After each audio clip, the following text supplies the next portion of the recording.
So let me begin. Both of our candidates obviously know Milwaukee County government quite well. Mr. Abele, of course, has been county executive for 5 years, and Senator Larson was a county supervisor for almost 3 years. So one would expect that each of you has a pretty clear idea about the issues you would immediately tackle if re-elected or elected in April. To start things off, please tell us the top 3 priorities you would pursue in your first 100 days. We'll start with you, Senator Larson. Yeah, first off, thanks everybody for being here. It's a shot in the civical arm to see so many people coming out, taking control of your government and wanting to participate in what happens here at the Public Policy Forum. First 100 days, one of the first things we would do is go back over to Madison and try and repeal a lot of the power grabs that we've seen happen. That includes the power to do unilateral or near unilateral land sales without public approval, without further public approval or county board approval, and make sure that there is an American-style check and balance. That also means repealing the takeover of our public schools so that our schools will then be public once again. So that would be the first thing. The second thing is we would announce public listening sessions in each of the municipalities. Because this is a public office, it belongs to the public. And so for me, it's important to make sure that there's a strong, ongoing conversation about where we're going as a community. So that includes each of the 19 municipalities, and that's something that we would do each and every year moving forward. The third thing I do is make sure that we're listening to the employees and the workers around Milwaukee County, because they're there working on behalf of the public. And I think that they have been demonized by this administration and by the last administration. And so I think that it's important, if they're there working, that they are doing the best that they can to serve the public. Those are just some of the things that we have that we're looking forward to doing once elected as your county executive. Thank you. County Executive Abele. Well, thank you, Rob, and thank you to the forum for once again hosting a great event. I always enjoy them. So the first thing I would do is not dissimilar to something I talked about when I was running about 6 years ago. I talked a lot about the debt and the deficit, and the reason I talked a lot about it is because, one, it was extremely large, and two, the impact that had was the single biggest reason we had to make cuts in services was because how much we were paying in debt service. That year, the credit card bill, as the sort of analogy I've been using to talk about it, the credit card bill, the debt service the first year was about $112 million. $112 million of public resources that aren't providing any services, aren't paying any salaries, aren't keeping you safe, aren't running the courts, they're going to the credit card. So we've been paying down the credit card. I said it was something I'm going to do, and we've knocked hundreds of millions off the liability. We also, though, because of that, have improved our credit rating, which means with less debt, we're paying less interest on what's left. Are we all the way there? No. And the reason I mention this now is there's just as much urgency on that now as there was before. But every other thing we can talk about is a priority, whether it's restoring services, continuing to expand parks, more regionalization. Our ability to do all of that is greatly improved by our fiscal sustainability. So number one, debt and deficit continued. Number two, the Office of African American Affairs. This is something that I've increasingly seen as a great opportunity we have here in Milwaukee to take an issue that we've talked about for years and years and years but haven't really made an impact on, and to put a stake in the ground and say, all right, we're going to measure, we're going to set some goals, and we're going to ask ourselves to be held accountable. I think sometimes, and I say this all the time, we have a sense in Milwaukee, a tendency to accept the inevitability of things we can't change. We can change that. That will be a high priority for me. Senator Larson, you now have 30 seconds if there's something else you'd like to say in terms of these initial responses. Yeah, I would say, look, as we're talking about the debt and the deficit and addressing those things, I think it's also important that we are looking long-term and realizing that if we're just paying down the debt without addressing the real problems, the real structural problems, we end up with situations where we're not taking care of our infrastructure. You end up with situations like the domes. So I think it's important, while we're paying down the debt, that we're not just looking at the price tag now, but looking at the price tag over a long period of time. I think that's important. But I also think it's important that we also make sure that employees feel empowered wherever they are to speak up, which is why I think it's important to reach out to them. That's not just about the employees, that's about making sure we have whistleblower protections so people can speak out in places like BHD and people working in mental health, where it's been publicized now that people have gag orders and aren't allowed to talk to the public about what's happening there. County Executive Abele. Yeah, well, paying down the debt and deficit is precisely what allows us in each successive budget over the last 5 years to do more of the restoration of services. It's what incidentally allows us this past year to do the single biggest bump for employees countywide that we've ever done. 2.5% over base the year before, 0.5% one time for performance, 0 increase in your health care costs, from 0 to a $2,500 a year tuition reimbursement program, not a loan, a grant. Our ability to do that this year is precisely because we have paid down the debt. There's more to go, but that has been the result. So I want to stick with the issue of debt and infrastructure, and arguably the county's pressing infrastructure needs have now eclipsed employee and retiree benefits as perhaps its biggest financial challenge. So regardless of your position on paying down the debt, my question is about this mismatch that seems to exist between the county's ability to issue more debt and its vast infrastructure needs. What are the county's options here if indeed this mismatch continues? And we'll start with County Executive Abele on this one. Sure. Well, as the policy forum has well documented and often called attention to, the accumulated deferred maintenance at the county is huge. I think when you did that report years ago, it was it was a range, but about $250 million to $400 million. So at one point, the county had 11,000 employees and did a lot more than it does now. Now we're about 4,400. One thing we can do to start reducing our deferred maintenance is first stop maintaining buildings that we don't need to maintain. Great example, we recently got out of City Campus. It was an office for the county, 27th Street, old hospital building. We had hundreds of employees there, and nobody really liked working there. It felt a little bit like a Thomas Hardy novel, a little rough, a little bleak. And it was also incredibly inefficient to operate. Utilities were huge, and it was a big drain on a capital cost. We moved out of that building, all 600 employees. They're closer to downtown in much nicer office space that costs $500,000 a year less. The employees love it, and we don't own it. It's leased, which means we're saving millions on capital cost. The building, the old hospital, will be sold. It wasn't on the tax roll before. It will be now.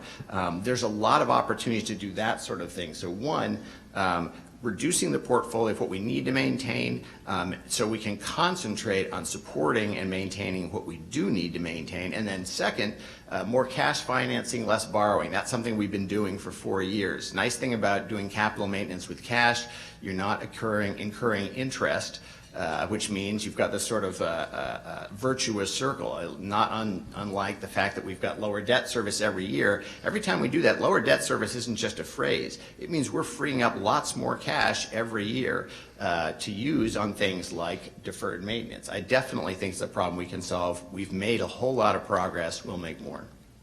Senator Larson. Yeah, I think it's important to look at the overall math on what's happening with how much we're spending on deferred maintenance, how much exists there, and what our revenue stream is as it comes in. But we also have to have an eye on what our community is like and what people are looking for, right? And so we have a situation, I already mentioned the domes, but we have situations where our parks are not getting the attention that they need, and that is a large function of what happened under previous administrations, but that's continued. And so if there's a focus just on saying that we need to reduce the debt without focusing on the actual services that you're getting as a result, or the state of the buildings that are there, that's just looking at one side of that math equation. I feel like that's the result of problems that we've seen under Walker and we've seen under this administration. So I think we have to look at the full picture and have an honest conversation about where we're going.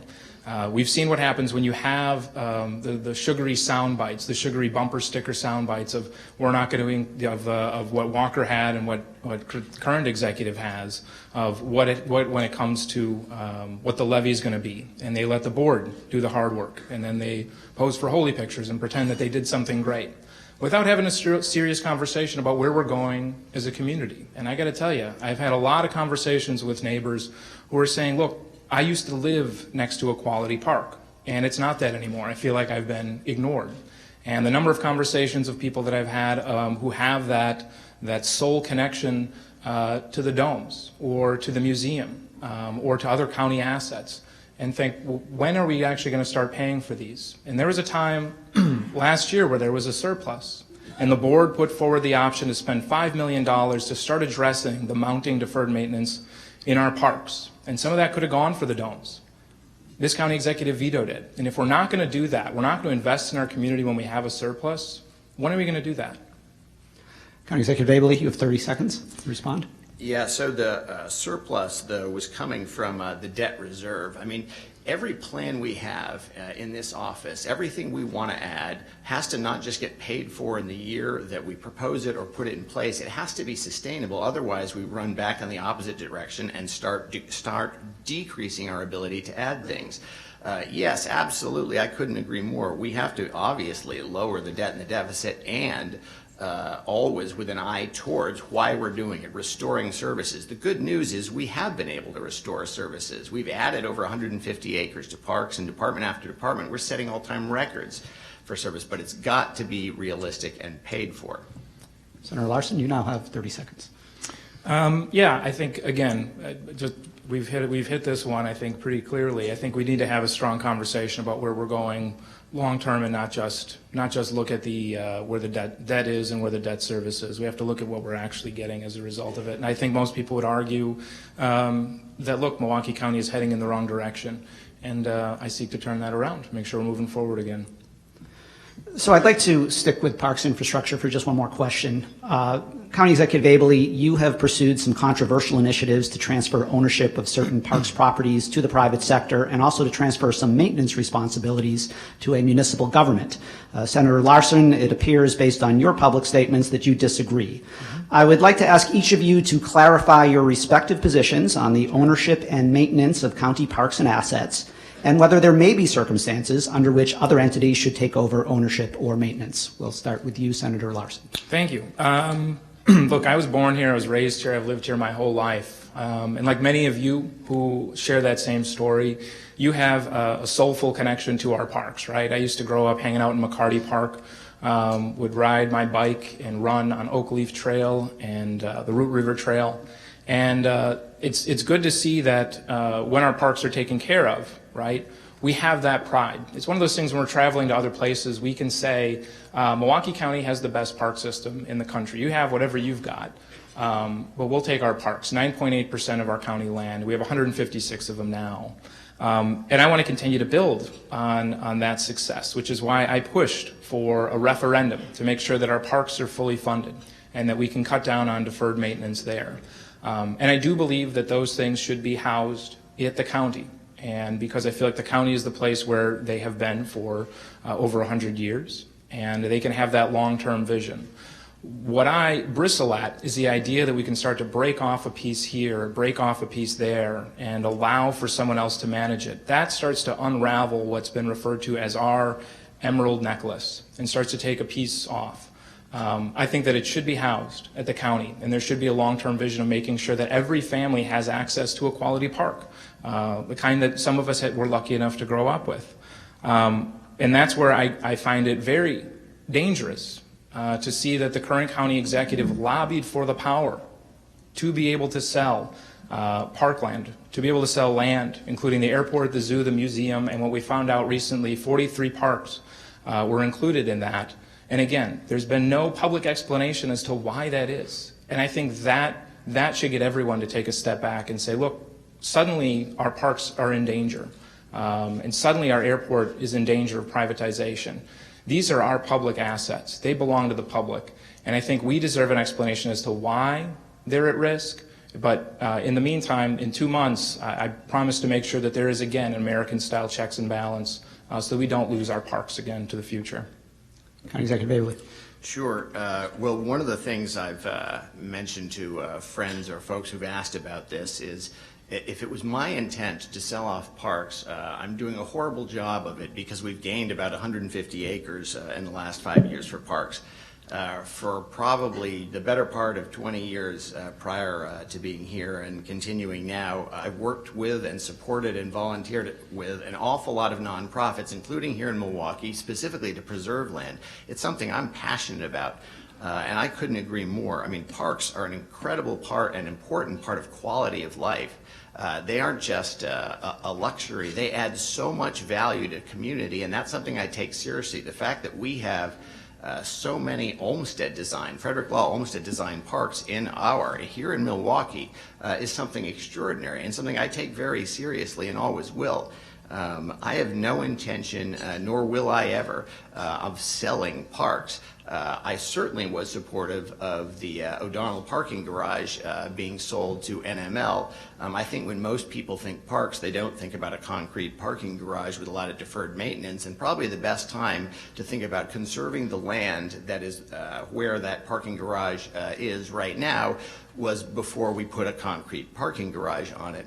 That said, in terms of involving the community, that's something I'm really excited about. In the last few years, when we undertake a project to renovate a park, we engage the community. We ask neighborhood groups, we ask the residents, hey, what do you think? What do you want to see here? If you've been to Moody Park, what you see there is the result of what the neighbors and the community wanted. The community groups that are there, we didn't guess. We've been doing that again and again, and speaking of the domes, that is the single question I want to ask is, hey, look, community 50 years ago said, we're going to make this big investment. We had a Victorian conservatory there before that was probably half a century. Now we've had half a century of these domes. If, as the community, we want to say, all right, we want domes going forward, and we're going to spend $50–60 million, it's your money, it's not mine. I just want to make sure we have that public discussion. Senator Larson, you have 30 seconds. Yeah, I just think it's interesting the county executive didn't answer the heart of your question about where parks should be under control. And in his answer of saying that I will not sell parks, he admitted to wanting to sell one of our parks. And again, it should not be up to one person, right? And I get that there are some people in this room, a lot of people come in this room decided, right? A lot of people voted in the election last Tuesday. But even if you are voting for the current county executive, you should realize this. This office is bigger than one person. County Executive Abele will not be county executive forever, but nor will I. And we have to make sure that there are long-term protections in there. And what this county executive did by granting himself more power over land, over our parks, is he has made it a one-stop shop to be able to start giving away parks and assets. That's what's dangerous. That's why it's important that we win this election. So there's American-style checks and balances. So our public parks are your parks again. County Executive Abele. Well, actually, I didn't make that change. A bunch of elected officials in Madison, publicly elected officials who are part of our system of checks and balances did. And it isn't a unilateral part, and it isn't parks land. It's specifically, parks land is exempted in the law. And even if I want, or any county exec wants to sell something after that, they need the assent of the independently elected comptroller, and they need the assent of the mayor or village president of the municipality in which it's the case. But regardless, I think we're in the same place, certainly about supporting parks and wanting to see the strongest and well-protected park system we can. In the past 5 years, I've added 150 acres, and we've been restoring parks in the city. So I just want to ask a quick follow-up. You'll each have 30 seconds to respond. And harkening back to the beginning of my question, part of it was about the role that municipalities might play. And there was a proposal that was rejected by the county board to turn over maintenance in Kulwicki Park in Greenfield. The county Parks Department essentially citing citing the fact that its resources were limited, the mayor of Greenfield and local officials wanting to take care of that park itself. Senator Larson, your position on that matter? What was the park you said? I believe it was Kulwicki Park. Kulwicki, okay, got it. I thought you said it a little wrong. I'm from Greenfield, so I am not, so if I said it wrong, I apologize. I wanted to hear you take a shot at it again. Okay, yeah, Allen Kulwicki Park, right over on Highway 100 in Cold Spring. I grew up off of Cold Spring. But yeah, I think this is one where the local municipality didn't necessarily trust the county and wanted to do some infrastructure, and they were saying, well, we want to lease the park if we're going to do that. And I think this is one where it would have been easy for the county executive to work with the board, work with the local officials, work with park advocates, work with the Little League and say, okay, here, let's come up with an agreement. But what for me is generally off the table is selling the park or giving a park over to somebody else to maintain. They can maintain it, they can do it, but I'm not a fan of giving away our county parks. And County Executive Abele, I assume because your administration put that forward that you supported it, but do you see this as a potential solution going forward in terms of the county municipal partnership? Well, the reason I was all right with this idea is precisely because it wasn't giving away the parks. For the same reason we've done so well in terms of generating more revenue with the beer gardens is you get private partners who they pay to pick up and catch up for the deferred maintenance in our parks. It still belongs to parks. They're paying for the maintenance. They repair things. They provide jobs, local breweries. They sell beer. Revenue comes back to parks. That kind of partnership all day long, I think they're fantastic. If it means more revenue for parks, better maintained parks, and we still own them, why wouldn't we do that? Thank you. So let's switch gears. I want to focus for a moment on behavioral health. During the past 3 years, the county has moved aggressively to downsize inpatient beds at the mental health complex and to close its long-term care units with a goal of redirecting resources into community-based care and treatment. I would like each candidate to comment on whether or why he thinks that strategy was a good idea, how effectively it has been implemented to date, and what needs to happen during the next 4 years to create a highly functioning behavioral health care system in Milwaukee County. We'll start with you, County Executive Abele. Well, obviously I think the reforms we've made in the last few years are a good idea, but I can't claim credit for them. We, as many of you in this room know, have been having group after group, study after study, suggesting that we stop the provision of care the way we used to do it for decades and decades. Some of you may know and recall we, for far too long, were the last public entity in the country that still maintained large long-term care facilities where we had people who wouldn't get out of the building for years and years and years. Nobody else did that, and the reason they don't is because you can get much better outcomes doing what we've moved towards to. We've stopped doing that. We finally closed long-term care. We get people better treatment, better care, closer to their community, closer to their family with more dignity. It's recovery-oriented, it's individualized, it's not one size fits all. And what have those reforms led to, and I think the forum has documented it as well, for years, Behavioral Health Division would deficit year after year after year. What's changed? We surplused by over $10 million the first year, and that went into more and better community-based alternatives. We're serving 14% more people than we were before. PCS admissions are down. Involuntary detentions are down. We went from about 19 peer counselors to over 100 peer counselors. We're doing better, and we're on the right track. This is not the direction we were going before. It is the direction we're going now. And I think any answer to the question, has it been effective, is best answered by the recipients of care and their families, because I think as some reporting has shown, and certainly the statistics and outcomes, they're getting better care than they were before. Senator Larson, 2 minutes for you. Yeah, supported a lot of the changes that happened. I voted for Act 203 when it was before the legislature that would move efforts to be able to be community-based and make sure that it was going to be professional-based, that we were going to have mental health professionals. There would be a mental professional board that would actually make the decisions, right? It sounds good. And that's what we voted for, but that's not what we've seen. We actually have a mental health board now that is headed by someone who has no experience in mental health other than they were appointed by this county executive. They have more of a background as a corporate attorney.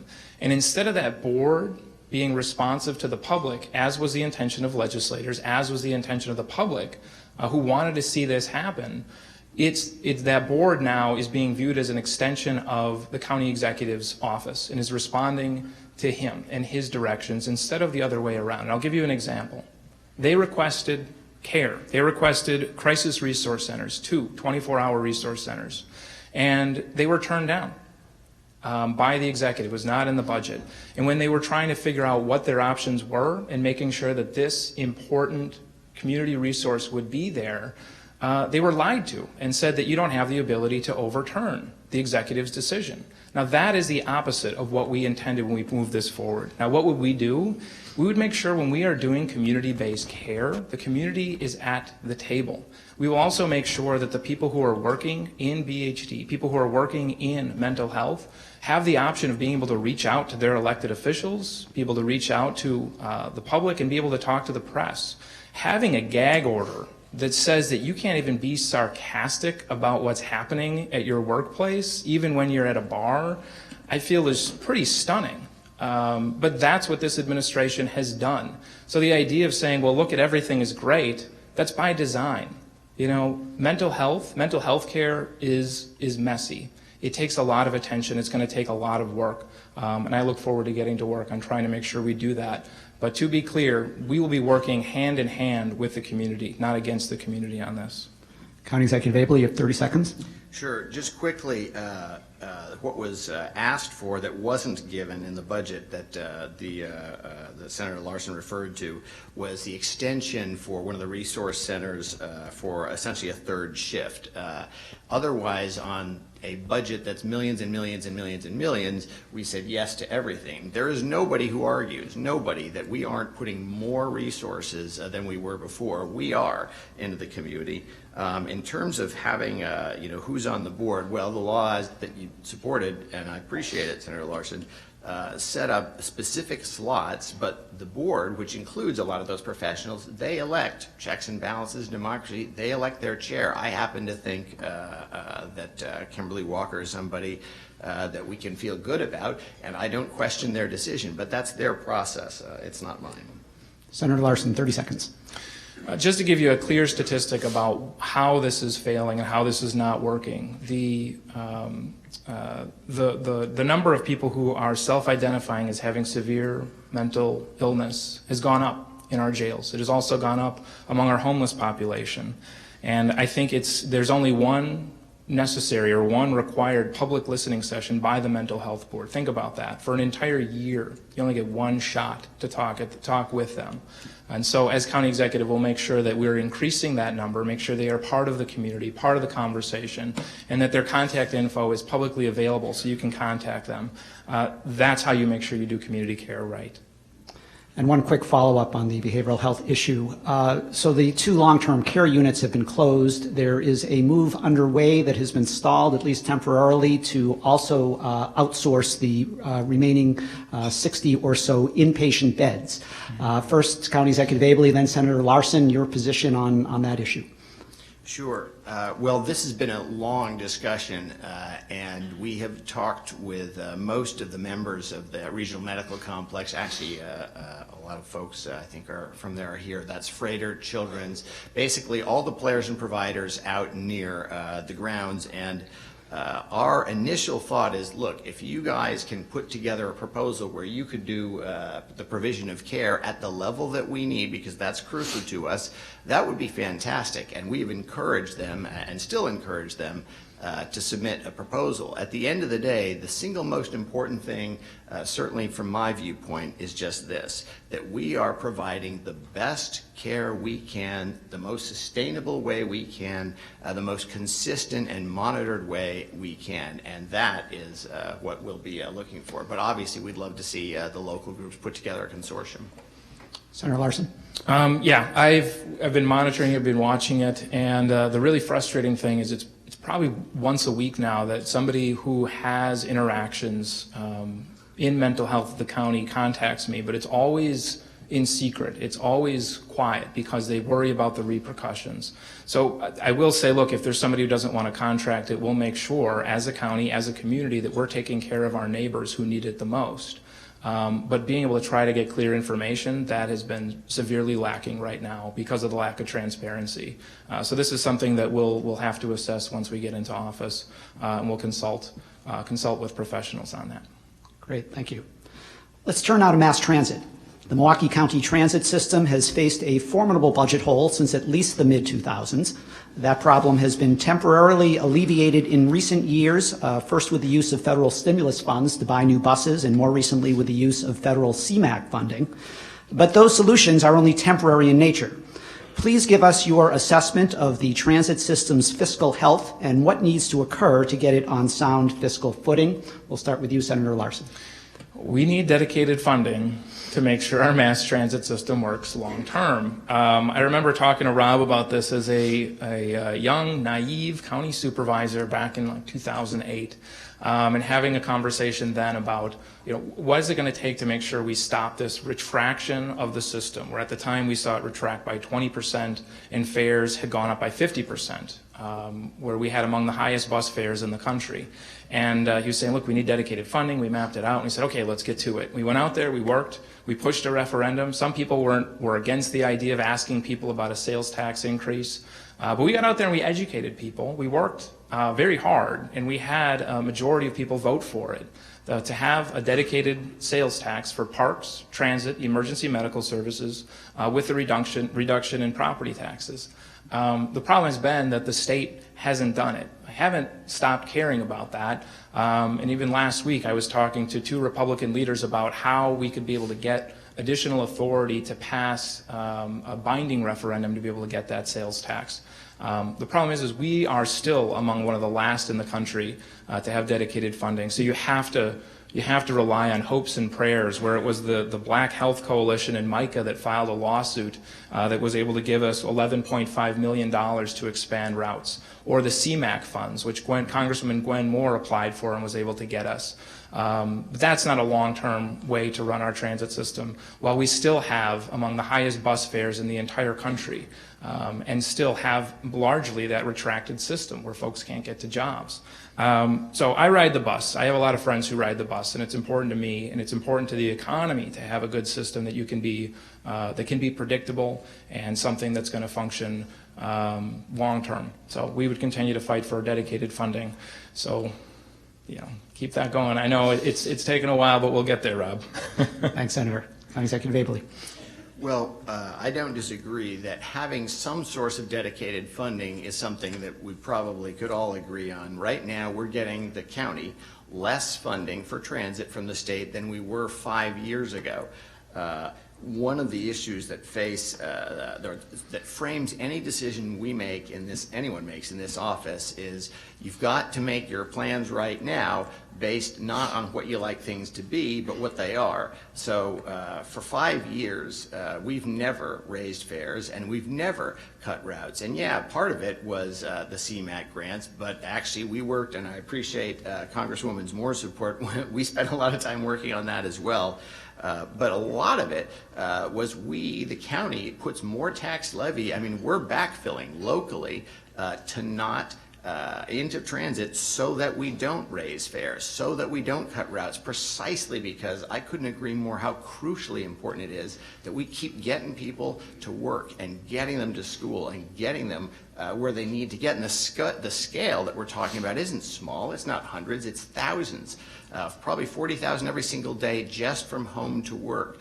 There are very few things that are even more of a direct economic development driver than transit, which is precisely why in the last 5 years, we've done absolutely everything we can to not raise fares and to not cut routes, but we've also worked and continued and still will with our friends in Madison to say, hey, at some point, we're going to have to get realistic here and do something consistent. I think one of the biggest reasons this happens, again and again, year after year, is in Madison probably, and this isn't a new thing, the most powerful lobby in the state is the road building lobby. And the biggest margins they get are big highway projects outstate, new. And you look at the relativities, hundreds and hundreds of millions of dollars for these projects versus 24, 25 million restores transit funding per year, not just for Milwaukee, but for the state. The difference is hundreds of thousands more people use transit. That's something we'll continue to be loud about.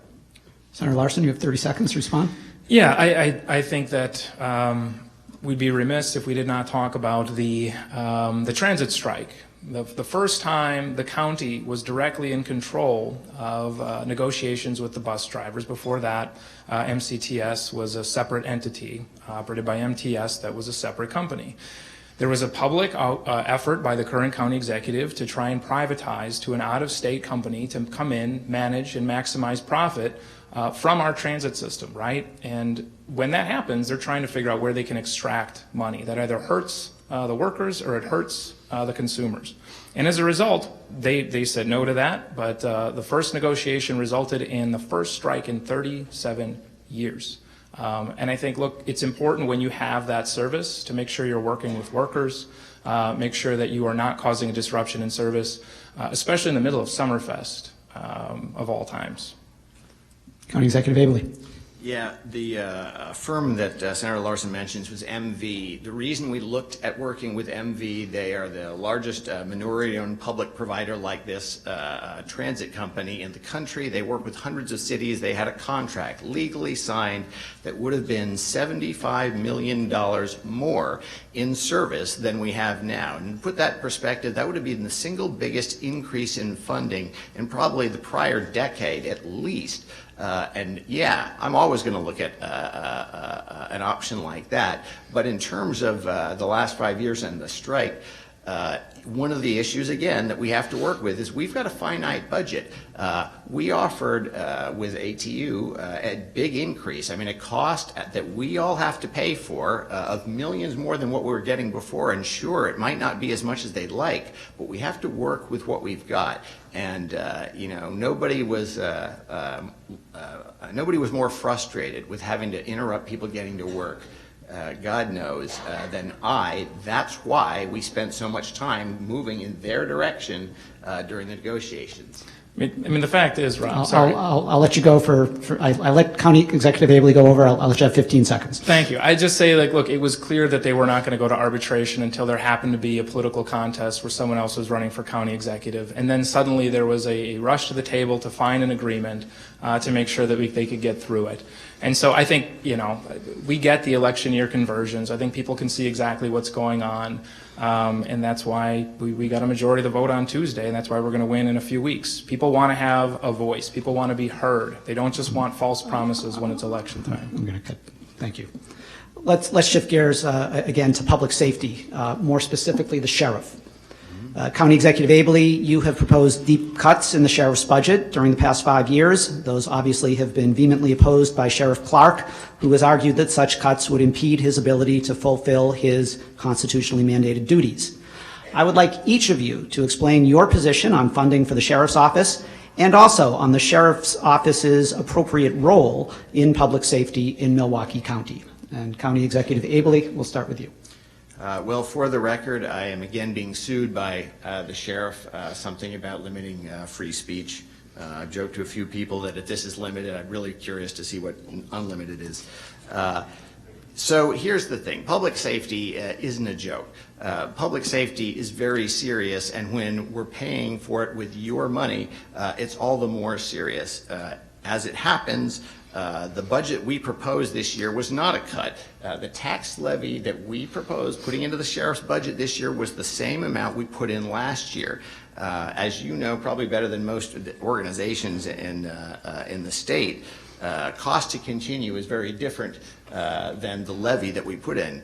The year prior to that, we actually increased it. And while the increases when we've made them to the sheriff's budget have never been as much as what he's requested, typically he requests $20, $30 million more, we don't have that luxury.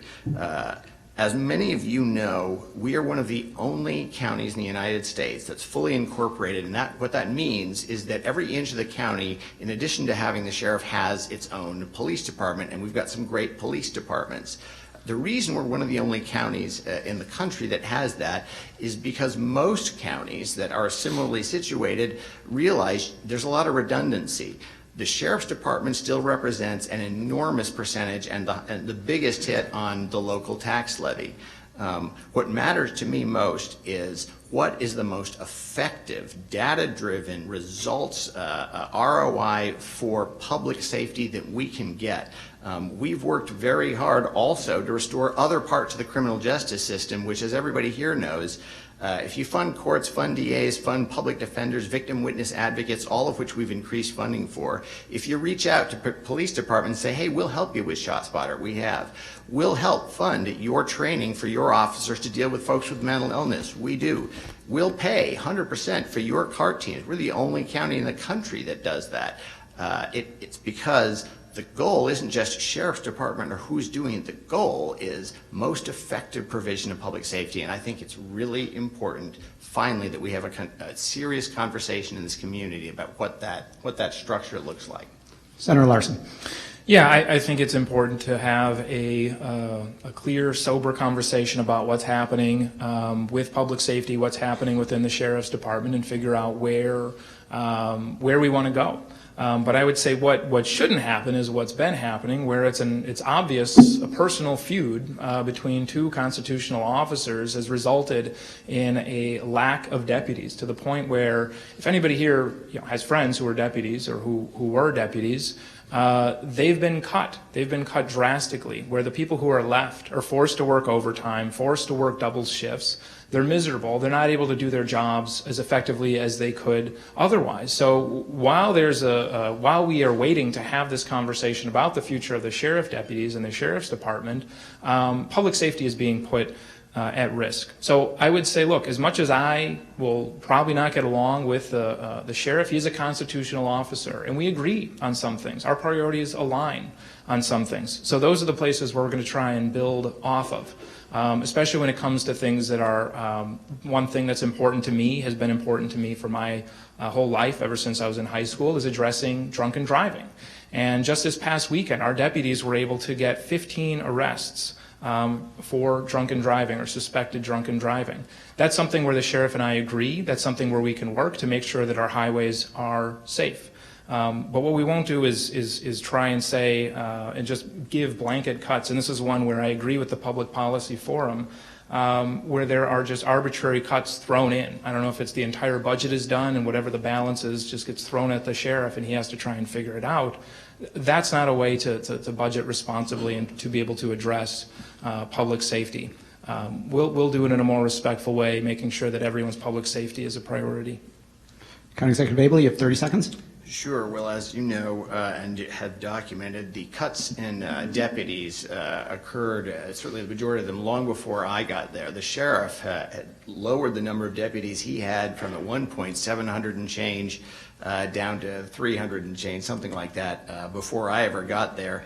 I couldn't agree more that good shift management is something that's crucial and is what leads to some of the overtime problems, and the fact that you get deputies that, having done a couple of doubles in a row, they get tired and they're out on the highways. That is something, but again, he doesn't report to us. I'd love to have a great relationship with him. I've tried. I will continue to try.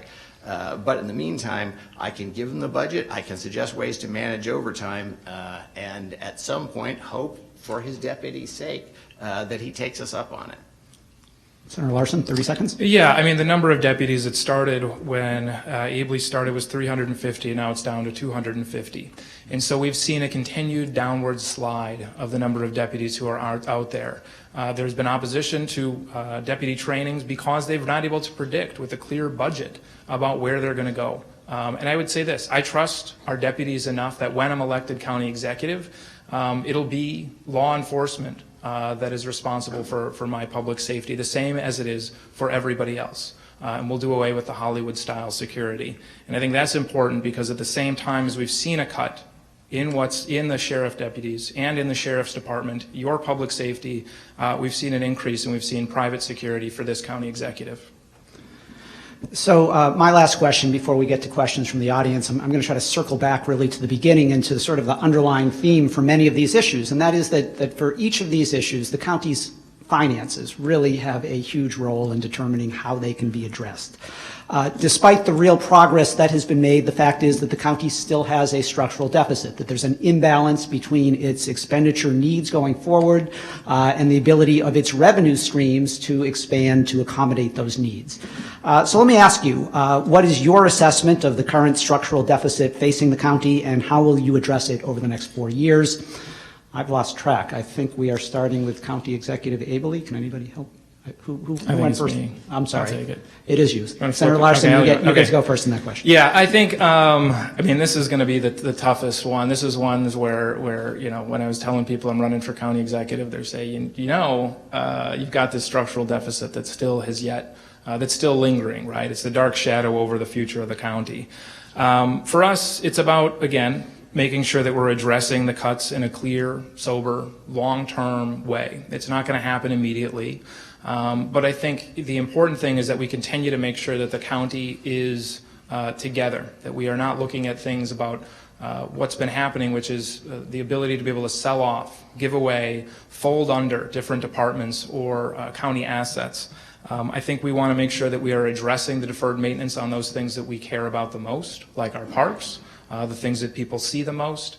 I want to make sure that we continue to put money into the airport as a tool for economic development, as a place where we actually don't have to put property tax money into it, but having a strong leader there to have a vision for economic development is important.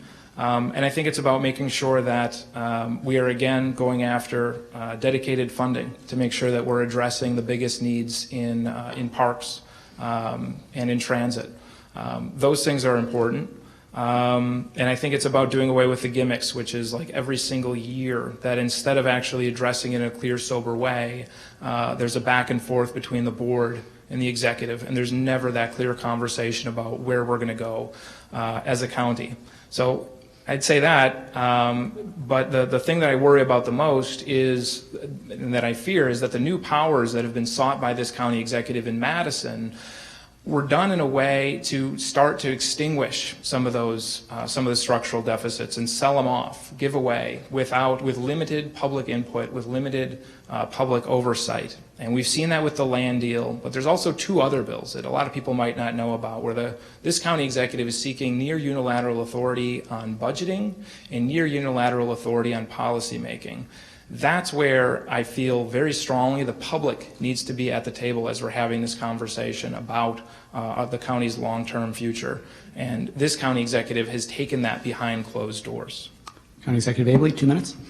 Yeah, so obviously I feel reasonably good about the fact that I think it was 7 years ago, the Public Policy Forum did an analysis of the fiscal condition of Milwaukee County, and the subtitle was, "Should it stay or should it go?" I know you guys aren't prone to hyperbole or overstatement, and nobody who had looked at that report would be unclear as to why that was their assessment of the county, and I didn't disagree. And while no argument here, we still have a lot of progress to go. I was heartened by remarkable turnaround as a phrase appearing in the Policy Forum's analysis of our budget this year. It wasn't going in, it was getting worse. Debt and deficit the problem was worsening.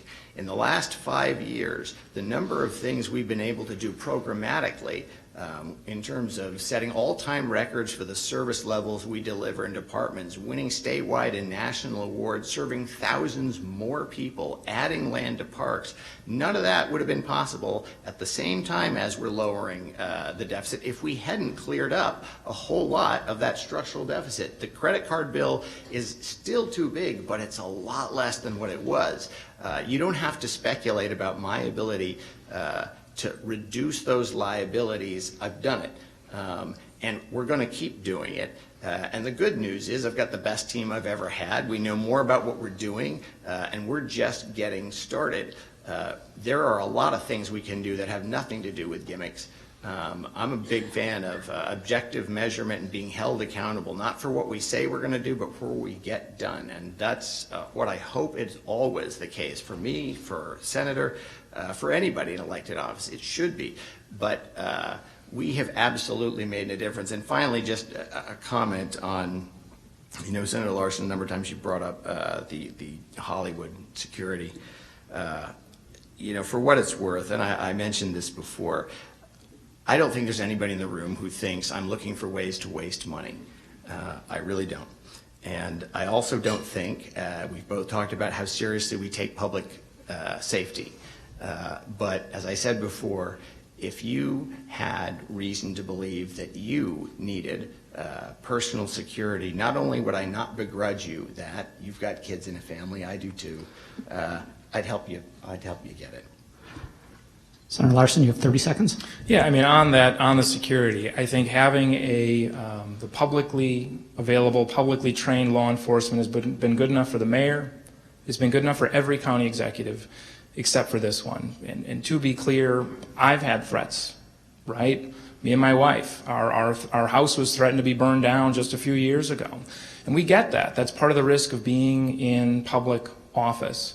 And I think that's, but we still, when we would get elected, we'll have a deputy, the same way every other county executive has. But to shift back, I think the important thing is to say when we're looking at the structural deficit, Rob, is looking at the same time, what kind of county do we have? What kind of neighborhoods are we going to have? Because if you're just looking at that huge price tag and thinking, okay, we need to start selling things off, giving things away, and that's a way to eliminate it, you start to eliminate the heart and the soul of what makes our county great, what makes our community great. And with the powers that he's sought, that is a real risk moving forward. And County Executive Abele, you have 30 seconds. Well, just quickly to clarify, yes, I haven't said it before, but I'll say it now, though I did mention it to some of the supervisors when we were talking about personal security. One, not the only, one instance is I was out to dinner and my girls were at home with a sitter. A guy showed up at the house, walked past the gate, walked up the door, just started ringing the doorbell, ringing the doorbell, ringing the doorbell. There is no scenario, none, in any other situation where our sitter would have come and answered the door, but the girls are just asleep. And as anyone who's got young kids knows, that's a place where you just don't want the doorbell. She starts to open the door, it gets kicked open, the sitter gets knocked off her feet, papers fall out of this guy's hands, which have all sorts of crazy threats, and he starts saying, "Are you Mrs. Abele? Are you Mrs. Abele?" Here's the thing. It's not a joke. I wanted to work, as you know, with I'm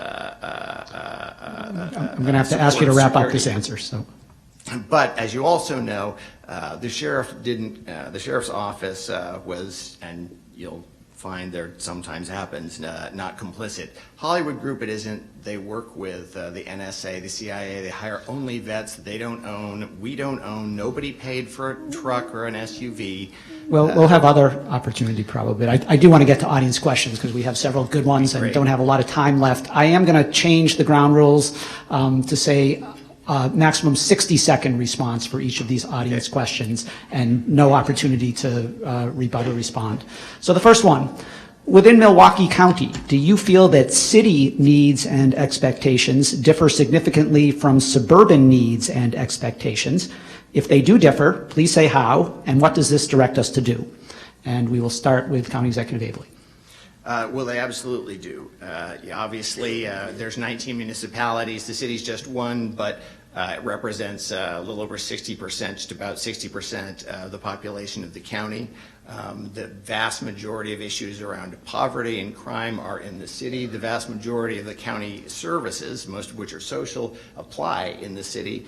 I think the moment, though, that we let ourselves get into the discussion of the sort of us versus themism, the city versus the suburbs, that's something that in fact hurts both the city and the suburbs. I think we can all agree partisanship right now and the level to which it gets in the way of intelligent and practical solution finding is a huge issue. But sometimes this balkanization, this us versus them, as opposed to, it is in the interest of every suburb to see a strong city of Milwaukee. We've worked hard, and I feel good about having built some great relationships with a lot of the mayors and village presidents to undo a bit of that, and that's something I'm committed to sticking with. Senator Larson, 1 minute. Yeah, I think it's important to recognize that there are some differences, but everybody wants to have good quality jobs. Everyone wants access to good schools for their kids, and they want to live in a safe neighborhood. I think those are clear regardless of which of the 19 municipalities that you live in. I think it's important for the county to kind of marry those things together. And I know that there are some mayors here, and for their focus is, their borders are pretty clear. For the county, it's a lot wider. And so I feel like we have the opportunity to try and make sure that there is communication back and forth, because sometimes the problems of Milwaukee that may seem distinctly Milwaukee, they're going to find their way over eventually if we don't address them. And considering the historically high levels of poverty, and if you drive down some of the streets in Milwaukee, you'll see it looks like these houses being burned out, or some of them just being boarded up. It looks like a hockey player's mouth after a game. And it just breaks your heart knowing that this was somebody's home and that the people who live there that are still there, they want to rally, they want to fix it, they want to make it better, but they need some help. And until we start to fix that and address it in the places it's needed most, it's going to continue to seep, it's continue to be a large problem. Our next question. Given the poverty and joblessness in Milwaukee, what will you do, Senator Larson, and what have you done, County Executive Abele, to work with the African American community to address these issues? Senator Larson. You're up. Yeah, this is huge. I feel we were named one of the worst cities in the entire country for African American males to live and raise a family. That should be a call to arms, to get out there and say, this is not acceptable. That is not a place we want to be, number one. And as I've traveled and had conversations across the community, the biggest thing that we need is jobs, but not just jobs, living wage jobs, so that people are not working full time and continuing to slide into poverty. If we can do that as the county, and how can we do that? When we're doing economic development, we can make sure that the jobs that come out of that economic development are living wage jobs, that we are prioritizing those jobs to be focused in the communities that need those jobs the most. That was a priority for me when the Bucks deal moved forward. The first portion didn't have permanent jobs as a part of it. But we sat down and we talked and we said, look, this is important to us. Now, I don't see why we can't do that when we're spending economic development dollars. It's not just about what the good deal is for the county. It should be about what's a good deal for our neighborhood, what's a good deal for our neighbors, and making sure that our neighbors get good quality jobs is important to me. Executive Abele, 1 minute. Sure. Well, we should be specific about what it is that we're talking about. So we're talking about the incarceration rate, the unemployment rate, education. That's where the biggest disparities are. And right out of the gate, we've spent a lot of time looking at the services we have at the county and saying one by one, what can we do differently? One of the examples I've given is, we took over the House of Correction a couple of years ago. About 10,000 inmates go through a year. It's in Franklin. We used to do no programming. We used to serve Nutriloaf, and we used to wake people up with bullhorns in the morning. We don't do that anymore. We have over 20 different certification programs. We've given hundreds of GEs. We automatically enroll people in the Affordable Care Act when they come out. We help them put together resumes. We help to do interview training. At child support, we used to just focus on single parents bringing up kids, usually moms. We didn't do much for the dads. We don't have a mandate. Now we do. 4 years ago, we started providing for dads job training, job placement, license recovery, peer counseling on how to re-engage with their families, and that's not dozens, that's not hundreds, that's thousands of kids. Department by department, we are highly focused on this, and as I said, the Office of African American Affairs gives us an incredible opportunity to focus, put a stake in the ground, and say, and as I plan to, hold us accountable for getting there. And one last audience question. Would you support a county-specific dedicated funding source for cultural institutions? And if so, what might that look like? County Executive Abele. Well, I think there's a lot of ways we could do it. Yes, in general. I mean, I've spent most of the last 20 years supporting a lot of arts groups, and I still do. I believe a life without art is a life diminished, and like parks, it's quality of life in a way that sometimes we forget. I think sometimes one of my concerns with the sales tax is it's an incredibly regressive way to raise money because of who's paying for it. Second, I think where the state used to fund Milwaukee, and they did at higher levels, I think that we don't let them off the hook. Every time we tax ourselves to make up for something the state has backed out of, we're tacitly saying, hey, state, this works. Cut our funding. Our shared revenue, almost uniquely of 72 counties, there's a few areas where we get a lower reimbursement rate per cap than any other county in the state. That is something we should be outraged and loud about. I don't want to get a higher level. I just want to be at the same level, and by the way, we used to be. I want to do that, and I will put energy into that faster then I'll be eager to raise the sales tax because of who ends up paying a sales tax. Senator Larson. Yeah, Rob, I mean, as you know, the sales tax is not regressive in that the things that are exempt include groceries. The things that people in poverty spend most of their money on are sales tax exempt. Groceries, gasoline, medicine, those things are exempt. And so it doesn't hit them. But what it does do is it gathers money from people outside the county. The estimates are about 1/3 of the money is paid for by people from outside the county. So the people enjoying our cultural institutions will help pay for them, something that makes sense. That's why, you know, when we did the homework, when we got out there and we talked about this, we made sure to research that, because that's a common throwaway, is saying, oh, it's regressive. And say, nope, we actually have a lot of sales tax exemptions, including services. So it doesn't hit as hard as it does. And by the way, when you have dedicated funding for transit, it'll help lower fares so that the people who are using it actually get more of the benefit out of it. And that's where I think it makes a lot of sense. So I think on the flip side of it, I think it's important when we're working in Madison that we're working to be able to do things that benefit Milwaukee County, that benefit everybody. And I think it's good that the county executive is talking about working with Madison to try and help get funding for transit, because it seems every other time he's there, he's getting power for himself, and it's not helping the rest of us. So it's good to finally hear that election year conversion. So unfortunately, we don't have any more time for more audience questions, but thank you so much for submitting those that you did. I said that you would each get 2 minutes for a closing statement. I'm going to take liberty and amend that to 90 seconds. And Senator Larson, since you went first with the opening question, we'll have County Executive Abele go first with the closing statement. Sure. You have 90 seconds. So 2 things. When I ran for office 5 years ago, I said, I'm going to do something about the fiscal condition at the county. Since then, we've lowered the debt deficit and liabilities by hundreds of millions of dollars. I've done that. I said I was going to work hard to finally reform the Behavioral Health Division. We've done that. I said I was going to stop raising fares for transit and stop cutting routes. We've never raised fares. We've never cut routes. We have departments that are not just doing a little bit better than what they've done. They are national models for what they do. I have a stronger team than I have ever had. We know more about what we're doing. We're better resourced. And while sometimes people get frustrated, I'm never going to say there's any category of people politically divided or otherwise that I won't aggressively seek to work with. And yeah, actually, I've had a lot of good luck in Madison getting, and you might not have noticed, but we have gotten funding restored for resources like child support. That matters to me. We did get transit at least a little bit increase in funding, but we got there not by waving fingers saying whose team wins, who's the enemy, who's the bad guy, who to be angry at. We got there because we talked to everybody and we're looking for solutions, and that's something that I'm always going to focus on. Allies and solutions, not fights and enemies. Thank you. Senator Larson.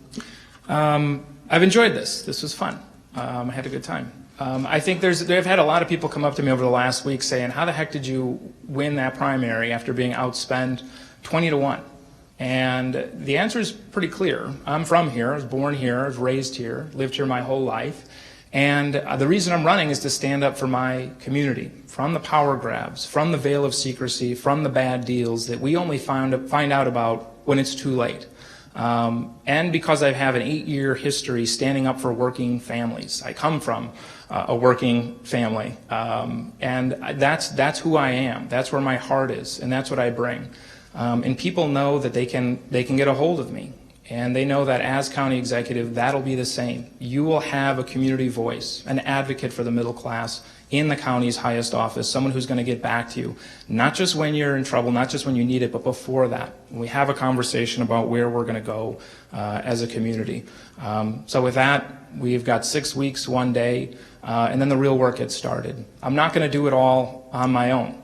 To be clear, we're going to need to work together to make sure that our county is taken back, to make sure that we have a strong vision together of where we can work to make neighborhoods stronger, to make sure our neighbors have access to a living wage, and to make sure that every family has access to a quality park. Those are the things I know are important to you because I've had thousands of conversations, and that's what we're going to do moving forward. So thank you. Thank you. Well, how about a round of applause for our 2 candidates?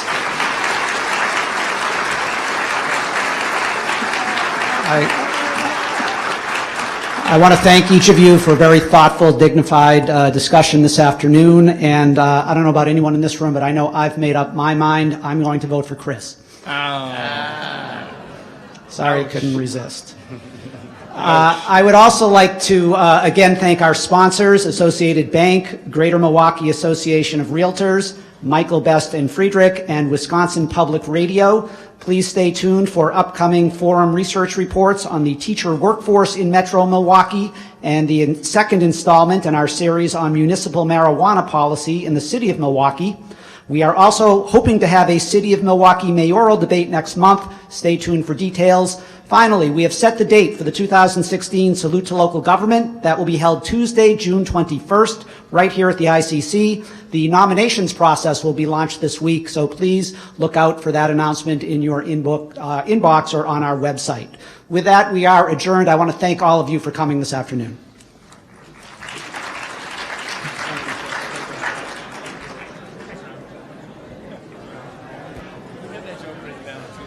I did not actually.